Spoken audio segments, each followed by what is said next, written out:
তিনি বিজেপির প্রাক্তন রাজ্য সভাপতি, তার পাশাপাশি প্রাক্তন ত্রিপুরার রাজ্যপাল। অবশ্যই তথাগত রায়, এবং তার কথায় কিন্তু ইতিমধ্যেই নড়ে চড়ে বসেছে বঙ্গ বিজেপি, অস্বস্তি বেড়েছে। ঠিক কী চান তিনি, তার থেকেই জানবো। আমাদের সঙ্গে রয়েছেন তথাগত রায়। তথাগত স্যার, এই মুহূর্তে বলুন যে মূলত আপনি যেটা বলেছেন এবং তার পাশাপাশি একেবারে পোস্টও করেছেন সোশ্যাল মিডিয়াতে, যে বিজেপির ফুল টাইম রাজ্য সভাপতি দরকার এবং বিজেপি এখন যেভাবে চলছে সেভাবে চললে ভরাডুবি হতে পারে। ঠিক কী চাইছেন? কি চাইছেন? প্রথম কথা হচ্ছে, আমি নিজের জন্য কোনো টাকাও চাই না, পদও চাই না।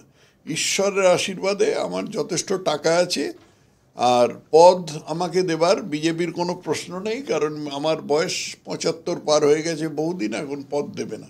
তাহলে আমি কেন এত হইচই করছি আর কেন এরকম নানা রকম পোস্ট টোস্ট করছি বা সংবাদ মাধ্যমে নানা রকম বয়ান দিচ্ছি? মূল কথা হচ্ছে যে পার্টিটা আমি 1990 সাল থেকে করছি, এবং যখন করছি তখন আমাকে লোকে পাগল বলতো বিজেপি করার জন্য। সেই পার্টিটা শুধু নেগলিজেন্সের ফলে, অবহেলার ফলে নষ্ট হয়ে যাচ্ছে, যেখানে অসম্ভব সুবিধে ছিল, অসম্ভব সুযোগ ছিল, সেই সুযোগের সদ্ব্যবহার করা হচ্ছে না। এই জিনিসটা আমাকে পীড়া দেয়, এবং সেই জন্য আমি এইটার শুধরানো হোক সেইটা চাইছি। এখন বাকিটা বিজেপি কি করবে সেটা তাদের ব্যাপার। আপনি বলেছেন যে ফুল টাইম প্রেসিডেন্ট, মানে কোথাও গিয়ে কি সুকান্ত মজুমদার করে উঠতে পারছেন না বলে মনে হচ্ছে? অসম্ভব, কারোর পক্ষেই সম্ভব না। সুকান্ত মজুমদার যদি একেবারে ঘটন পটিয়ান হতেন, একটা ময়দানবের মতন লোক হতেন, তাহলেও তিনি পারতেন না।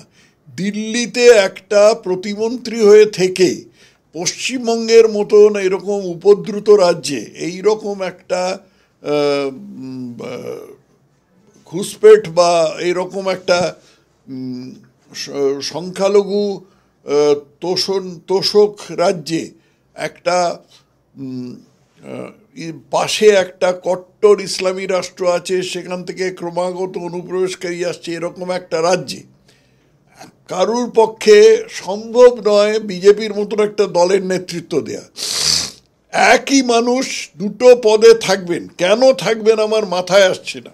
বিজেপিতে কি লোক নেই? লোক আছে, আমি লোকের নামও বলে দিয়েছি, কিন্তু সেই পরিস্থিতিটা কেন জিয়ে রাখা হচ্ছে? আজকে থেকেই সামনের 2026 সালের নির্বাচন, প্রায় 1 বছরের সামান্য কিছু বেশি দিন বাকি আছে। এই অবস্থায় কেন দলটাকে ফেলে রাখা হচ্ছে আমার মাথায় আসছে না। এটারই প্রতিবাদ আমি করেছি। কোথাও গিয়ে বিরোধীরা অনেকে বলছেন যে এই মুহূর্তে দাঁড়িয়ে নাকি দিদি মোদির সেটিং চলছে, এবং সেখানে আরজি করের ঘটনা হোক বা বিভিন্ন ঘটনা হোক, কোথাও গিয়ে কি আপনার মনে হয় যে এই মুহূর্তে দাঁড়িয়ে রাজ্যে যারা বিজেপি নেতারা রয়েছেন, যেমন শুভেন্দু অধিকারী, সুকান্ত মজুমদার, দিলীপ ঘোষ, অগ্নিমিত্রা পাল, এবং তার পাশাপাশি বিধানসভার চিফ হুইপ শঙ্কর ঘোষ, কোথাও গিয়ে কি মনে হয় যে তারা একেবারে মানে অসফল হচ্ছে, এবং এই বিজেপি 2021 সালের পর যেভাবে একটা গিয়ার আপ করেছিল সেটা পারছে না কোথাও করতে? একটা প্রথমেই তুমি ভুল বললে যে 2021 সালের পরে বিজেপি গিয়ার আপ করেনি, 2019 সালের পরে গিয়ার আপ করেছিল। 2021 সালে একটা ভরাডুবি হয়েছে, এবং এই ভরাডুবিটা বিজেপির নিজের কৃত। কারণ যে মানুষটিকে এখানে পশ্চিমবঙ্গে নির্বাচনের দায়িত্বে দেওয়া হয়েছিল, কৈলাস বিজয়বর্গীয়, সে সর্বনাশ করেছে পার্টি। সে পশ্চিমবঙ্গ বিজেপির সর্বনাশ করেছে কৈলাস বিজয়বর্গীয়। তার সঙ্গেও কিছু লোক ছিল, এর চেয়ে বেশি আমি কিছু বলতে চাই না। আচ্ছা, আর একটা কথা হচ্ছে যে আমাদের বর্তমান প্রেসিডেন্ট যে সুকান্ত মজুমদার কি ভালো চালাচ্ছেন, এই প্রশ্নটা তুমি তুলেছিলে।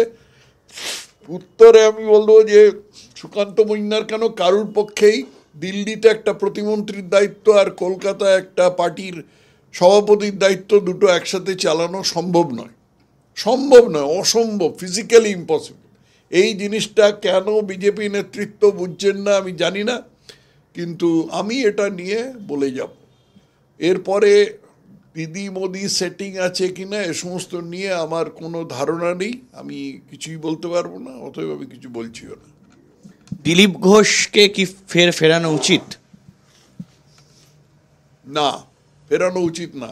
তার বহু কারণ আছে, সবকটা কারণের মধ্যে আমি এখনই যাচ্ছি না, কিন্তু যে কারণটা আমি বলবো সেটা হচ্ছে, যারা 2021 সালের নির্বাচন চালিয়েছিল এবং দলের সর্বনাশ করেছিল, তার মধ্যে পুরোধা নিশ্চয়ই ছিল কৈলাস বিজয়বর্গীয়, কিন্তু বাকি যে চারজন ছিলেন তাদের মধ্যে দিলীপ ঘোষ একজন ছিল।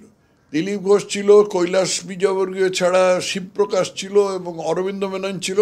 এদের কারুকেই আর দায়িত্ব দেওয়ার প্রশ্ন ওঠা উচিত নয়। শুভেন্দু অধিকারী দীর্ঘদিন হয়ে গেল তিনি বিজেপিতে চলে এসছেন এবং বিজেপির হয়ে তৎপরভাবে কাজও করছেন, কিন্তু অনেকে আবার শুভেন্দু অধিকারীর বিপরীতেও কথা বলছেন। মূলত কি শুভেন্দু অধিকারী বা যারা তৃণমূল কংগ্রেস থেকে এসছে তারা কি বিজেপির সেন্টিমেন্টটা এখনো বুঝতে পারছে না? আজকে ভারতে বিজেপির যত মুখ্যমন্ত্রী আছে তার মধ্যে অন্যতম সফল মুখ্যমন্ত্রী হচ্ছে হিমন্ত বিশ্ব শর্মা। হিমন্ত বিশ্ব শর্মা তো কংগ্রেস থেকে এসেছেন, তার কি কোনো বিজেপিকে বুঝতে অসুবিধা হচ্ছে? এসব কিছুই অসুবিধা হয়নি, শুভেন্দু অধিকারীরও কোনো অসুবিধা হচ্ছে না। শুভেন্দু অধিকারী বুঝেছেন, শুধু বুঝেছেন না, যতজন বুঝেছেন তার মধ্যে শুভেন্দু অধিকারী সবচেয়ে ভালো বুঝেছেন, সবচেয়ে বেশি চেষ্টা করছেন, সবচেয়ে বেশি সময় দিচ্ছেন, সবচেয়ে বেশি খাটছেন, সবচেয়ে বেশি শুধু বিজেপি নয়, পশ্চিমবঙ্গের যে সামগ্রিক রাজনৈতিক পরিস্থিতিটা সেটা অনুধাবন করে ঠিক পথে দলকে নিয়ে যাবেন, এটাই আমার বিশ্বাস। তথাগত রায়, প্রাক্তন বিজেপি সভাপতি রাজ্যের, তিনি বলছেন যে শুভেন্দু অধিকারীকে রাজ্য সভাপতি করা যেতে পারে।